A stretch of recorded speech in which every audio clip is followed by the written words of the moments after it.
I'm sorry that I can't be with you in person this evening, but I'm pleased to have the opportunity to join you through this recording. 20 years ago, the British and Irish governments and 8 political parties in Northern Ireland reached agreement, an agreement that's come down to us through history, known as the Good Friday Agreement by some, the Belfast Agreement by others.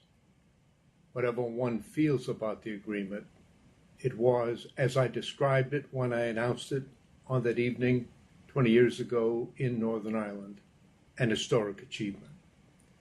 Many books have been written, many documentaries released, and articles published about the difficult road that led to the agreement. Many people deserve credit. The British and Irish governments worked hard through their leaders and their dedicated public servants to lay the foundation for the negotiations that led to the agreement. President Bill Clinton was the first American president ever to make peace in Northern Ireland a high, active priority on the American national agenda. But the real heroes of the Northern Ireland peace process were the people and the political leaders of Northern Ireland. The people supported the negotiations that led to the agreement, and after the agreement was reached, they ratified it in overwhelming numbers in referendums held in both Northern Ireland and the Republic of Ireland. The political leaders, after lives spent in conflict, many of them directly involved in the violence that took place during the conflict, came together at a critical moment in their society's history, at great risk to themselves, to their families, and to their careers, and reached agreement in a way that many could not foresee.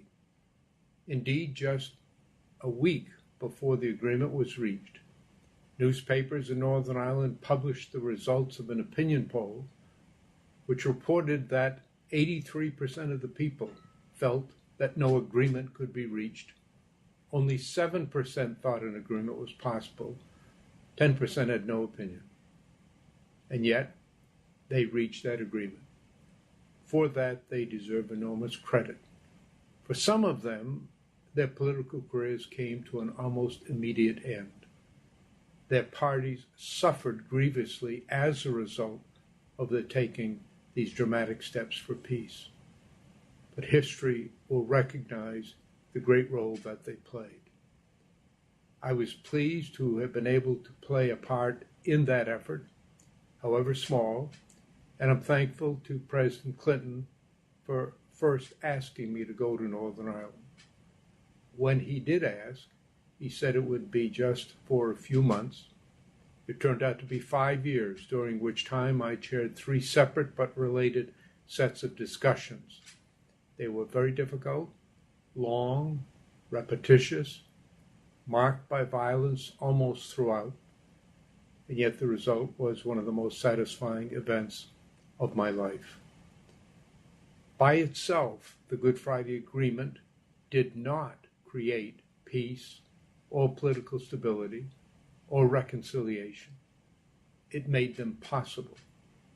But as I said on the day that I announced the agreement, there would be necessary in the future leaders as courageous as those who reached the agreement in 1998, because there would be many difficult decisions ahead.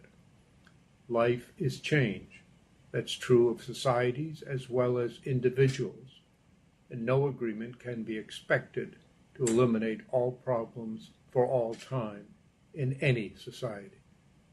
And so Northern Ireland still faces challenges, and it's up to the current leaders of Northern Ireland to meet those challenges with the same courage and vision as did their predecessors 20 years ago. But we should not hold Northern Ireland to a standard higher than we hold other societies. Yes, there is political dysfunction there in that the Assembly has not functioned for over a year.